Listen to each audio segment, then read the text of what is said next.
코린이 여러분 안녕하세요? 이번 영상에서도 지난 영상에 이어 숫자 야구를 계속 만들어 볼 거예요. 그럼 잠시 후에 봐요.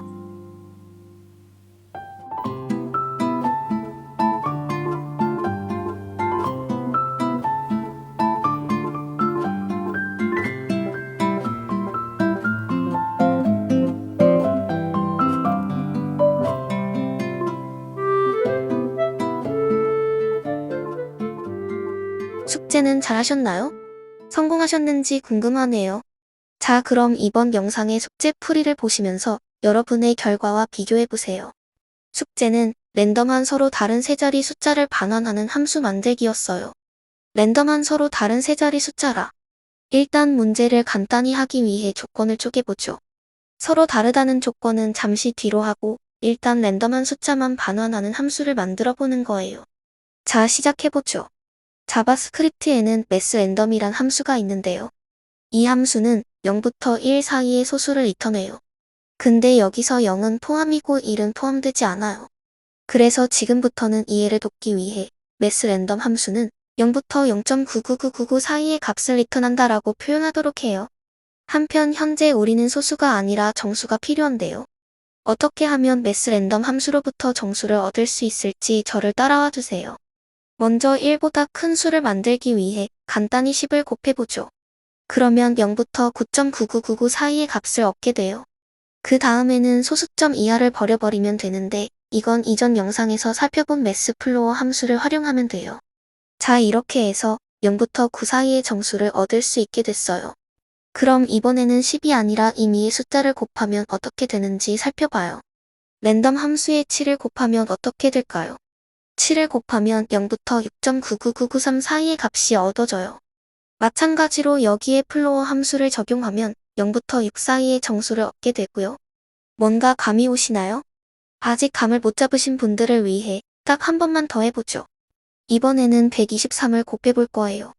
그러면 이렇게 되고 여기에 플로어 함수를 적용하면 이런 결과가 나와요. 자, 중간 정리해보면요. 매스랜덤 함수에 어떤 수를 곱하고 플로어 함수를 적용하면요. 0부터 곱한 수보다 1 작은 수 사이의 값을 얻게 돼요. 됐나요? 자, 그럼 이번에는 최소값을 조정해보도록 해요. 이 상태에서 0부터가 아니라 2부터 9 사이의 값을 얻으려면 어떻게 하면 될까요? 그야 뭐 그냥 2를 더하면 되겠네요. 아니죠. 왜냐하면 최대값도 함께 증가해버리니까요. 그러면 어떻게 하면 될지 잠시 생각해보세요. 그렇죠. 곱해줄 때 이만큼 빼고 곱해주면 돼요. 이렇게 하면 매스 플로어 부분이 0부터 7이 되고 거기에 2를 더하니까 우리가 원하던 결과가 나오게 돼요. 됐나요? 자, 그럼 최종 정리를 해보죠. 여기서 빨간색은 최대값, 파란색은 최소값에 해당하고 이걸 변수로 표현하면 이렇게 돼요. 그리고 이 녀석이 리턴하는 값은 민부터 맥스 마이너스 1 사이의 값이에요. 자, 다 됐으니 그럼 이제 이것을 소스 코드로 작성해 보도록 해요. 이렇게 해서 원하는 범위의 랜덤한 정수를 리턴하는 함수가 완성됐어요. 다음으로 서로 다른 세 자리 숫자 문제로 넘어가 볼게요. 사실 이 문제는 우리가 이전 영상에서 완성한 isDuplicated 함수를 이용하면 간단히 해결할 수 있어요. 한번 해볼까요? 먼저 방금 만든 랜덤 함수를 호출해서 그 값을 디짓 변수에 담으면 되는데요.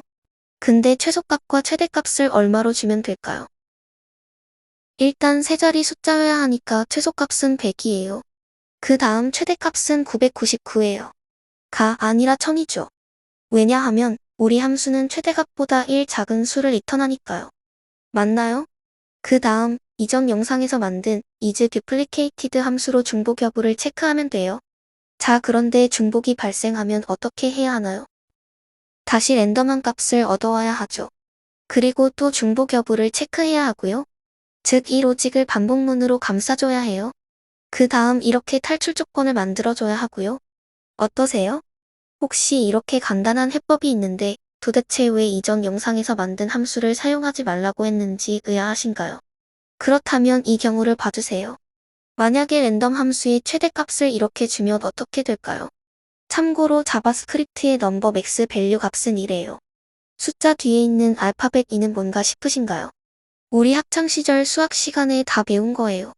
지수 표기법이라고 하는 거고, 쉽게 말해 저 숫자 뒤로 0이 약 300개쯤 있다는 뜻이에요. 뭐 대충 이 정도 숫자고요. 딱히 유튜브도 별로 볼 게 없다 싶을 때 한번 세어보세요. 다시 소스 코드로 돌아와서요. 최대값이 이렇게 매우 크다면 과연 반복문이 몇 번쯤 실행되고 탈출할까요? 장담할 수 없어요. 분명히 로직상으로는 무한 루프가 아니지만 운이 나쁘면 사용자에게 깜짝 선물이 배송될지도 몰라요. 그래서 이러한 패턴의 소스 코드는 피하는 게 바람직해요. 그리고 우리가 간단히 살펴본 이러한 과정을 소스 코드 최적화라고 부르고요. 오늘의 교훈은 모호한 탈출 조건은 잠재적 무한 루프를 만들어낼 수 있으니 이러한 패턴은 피하자예요. 이제 아시겠죠? 갸우뚱한 숙제가 아니라 나름 깊은 뜻이 있었던 거랍니다. 자, 그럼 이제 숫자 중복 문제를 다른 방법으로 풀어보도록 해요. 새로운 해법에서는요. 0부터 9까지의 숫자를 배열에 넣어두고서 선택된 애들을 하나씩 빼줄 거예요. 예를 들어 3이 선택됐다고 하면 선택된 3을 새로운 배열로 옮겨주는 거예요. 그러면 처음 배열에는 더 이상 3이란 숫자가 존재하지 않게 되죠. 다시 이번에는 7이 선택됐다고 하면 선택된 7을 마찬가지로 새로운 배열로 옮겨줘요. 즉 선택해서 옮기는 과정을 3번 반복하면 서로 다른 세 자리 숫자가 준비되는 거죠. 어떠세요? 괜찮은 방법 같나요? 혹시 지금 이런 생각이 떠오르신 분 계시나요? 근데 선택될 대상이 엄청나게 많으면 어떡하지? 축하드려요. 개발자 DNA를 가지고 계시네요. 맞아요. 선택 대상이 많을 때는 이러한 방법이 바람직하지 않아요. 불필요하게 메모리만 많이 사용하게 되거든요. 사실 우리가 풀고 있는 이 문제는 여러 상황에 적용 가능한 문제예요. 가장 대표적인 건 음악 셔플 재생의 경우예요. 이 경우에는 선택 대상이 매우 많아질 수 있기 때문에 다른 접근이 필요해요. 이건 나중에 기회가 되면 한번 소개해드리기로 하고요. 대충만 설명드리면요. 이 경우에는 반대로 선택된 애들만 따로 모아서 중복 여부를 따지는 방법을 써야 해요. 아무튼 간에 말이죠. 솔직히 말씀드리자면 지금 우리같이 서로 다른 세 자리 숫자를 만드는 문제는요. 첫 번째 방법인 isDuplicated 함수를 활용해도 무방하고요. 좀 전에 소개해드린 방법도 상관없고요. 방금 전에 소개해드린 음악 셔플 방법도 다 상관없어요. 왜냐면 선택 대상도 많지 않고 구해야 하는 숫자도 세 자리뿐이니까요. 하지만 제가 이렇게 다양한 상황과 방법을 소개해드리는 이유는요.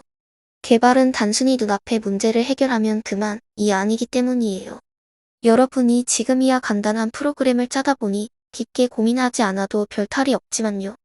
어엿한 개발자로 회사 업무를 하자면 그럴 수도 그래서도 안 되거든요. 아무튼 잔소리는 이쯤에서 끝내고 우리 숙제로 돌아가기로 해요. 앞에서 구상한 로직을 이제 소스코드로 작성해보죠. 먼저 0부터 9까지의 숫자를 가진 배열을 디지츠라는 변수에 할당해주고요. 선택된 결과를 담기 위해 리절트라는 배열을 준비해줬어요. 이제 랜덤 함수를 호출하여 디지츠 배열에 있는 요소 중에 하나를 선택해볼 건데요. 이때 랜덤 함수의 최소값과 최대값으로 어떤 값을 전달해야 할까요? 우리가 앞에서는 얻고 싶은 값 그 자체로 범위를 줬어요. 예를 들어 8부터 12 사이의 값을 얻고자 하면 최소값으로 8, 최대값으로 13을 넘기면 됐어요. 하지만 배열 내에 있는 랜덤 요소를 얻고자 하면 최소값으로 배열의 시작 인덱스인 0을 그리고 최대값으로 배열의 마지막 인덱스보다 1 큰 수를 넘겨줘야 해요. 그러니까 여기서 최소값으로 0을 넘겨주고요. 최대값으로는 10을 넘겨줘도 되지만 좀 더 개발자스럽게 배열의 크기를 넘겨주도록 해요. 왜 이렇게 하는 게 나은지는 잠시 후에 알게 될 거예요. 이렇게 얻은 인덱스를 변수에 담아두고요. 디지츠 배열에서는 해당 인덱스의 요소를 제거해줘야 하고요. 리절트 배열에는 추가해줘야 해요. 배열에 추가하는 건 이렇게 하면 되고요. 삭제하는 건 스플라이스 함수를 활용하면 돼요. 스플라이스 함수 사용법은 여러분이 따로 익혀주세요. 자, 그럼 얘네들을 실제 소스 코드로 작성해보도록 해요. 먼저 랜덤 함수는 이미 완성되었으니 그대로 복사해줄게요. 다음 서로 다른 세 자릿수를 반환하는 함수는 getRandomDigit로 할게요. 앞서 살펴본 대로 디지츠와 리절트 변수를 선언해주고요. 랜덤 함수를 호출해줄 차례인데요. 아까처럼 최소값을 0으로 지정하면 안 돼요.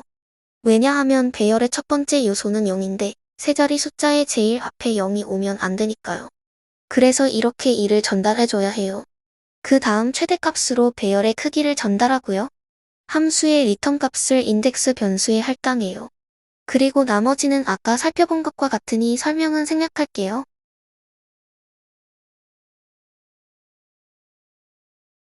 자, 이렇게 해서 첫 번째 자리 숫자를 리절트 배열에 담았어요. 두 번째 자리 숫자는 거의 비슷해요. 랜덤 함수의 최소값을 이번에는 1이 아니라 0으로 전달하는 것만 달라요. 왜냐하면 두 번째 자리 숫자부터는 0이 와도 무방하니까요. 잘 따라오고 계시나요?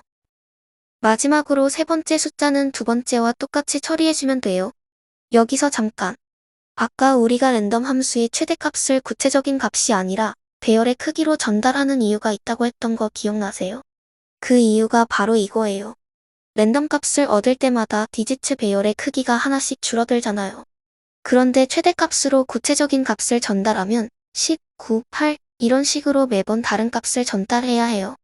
하지만 지금처럼 디지트 배열의 크기를 전달하면 이런 번거로움이 없어지는 거예요. 잘 아시겠죠? 자, 그럼 다시 소스 코드로 돌아와서요. 이렇게 만들어진 리절트 배열을 리턴하도록 하면 함수가 완성돼요. 이제 이 함수를 호출해 줄 건데요. 어디서 호출하면 좋을까요? 그렇죠. 바깥쪽 반복문은 매 게임에 한 번씩 실행되니까 여기가 적당해요. 그 다음에 확인을 위해 answer 변수의 내용을 콘솔 로그로 출력해보죠. 이제 다 됐어요. 실행을 해보면요. 에고, 에러가 났네요. 내용은 컨스턴트로 선언된 변수에 값을 다시 할당하려 했다네요. 이 부분이죠. 그럼 이 녀석을 let으로 변경해주면 되겠네요. 다시 실행해보면 일단 잘 실행됐고요. 서로 다른 세 자리 숫자가 정상적으로 출력된 것 같네요. 프로그램을 종료하고 다시 실행해보죠. 이번에도 문제가 없어 보이고요. 한 번 더 해봐도 역시 별 문제가 없는 것 같네요. 이렇게 해서 숙제는 다 해결했는데요. 여기서 멈추지 말고 우리 소스 코드를 조금만 더 살펴보도록 해요. 소스 코드를 보면 이렇게 세 부분이 반복되는 걸 알 수 있어요. 그쵸? 그럼 어떻게 해야 할까요? 맞아요. 반복문으로 처리해줘야 해요. 세 번을 반복하면 되니까 이렇게 해주고요. 이렇게 소스 코드를 복사해오면 되는데요. 문제가 하나 있어요. 첫 번째 반복문에서는 랜덤 함수의 최소값이 1이어야 하고 그 다음 반복부터는 0이어야 해요. 이럴 때는 이런 식으로 처리해주면 돼요. 이해되셨죠? 그럼 나머지 불필요한 코드는 삭제해줄게요.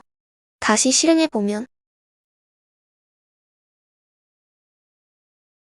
이전과 같이 잘 동작하네요. 여기서 또 잠깐. 만약에 우리가 서로 다른 5자리 숫자가 필요하면 어떻게 하면 될까요? 간단해요. 그냥 반복 횟수를 5로 늘려주면 끝이에요. 실행해볼까요? 어때요? 잘 동작하죠? 반복되는 코드를 반복문으로 구성하는 건 선택이 아니라 필수라는 거 이제 잘 아시겠죠? 자, 이제 오늘의 숙제를 소개해드리며 이번 영상을 마무리할까 해요. 오늘의 숙제는요. 드디어 판정 로직을 만들어 보는 거예요. 예를 들어 answer가 7, 9, 4라고 가정했을 때 입력값이 709이면 원 스트라이크 원볼이라고 출력하는 거예요. 값이 하나도 일치하지 않으면 아웃, 자릿수까지 모두 일치하면 정답. 아시겠죠? 주의사항은 변함없어요. 반드시 꼭꼭꼭 우리 혼자 힘으로 해결해보기로 해요. 긴 시간 시청해주셔서 감사하고요. 그럼 성공하기를 빌게요.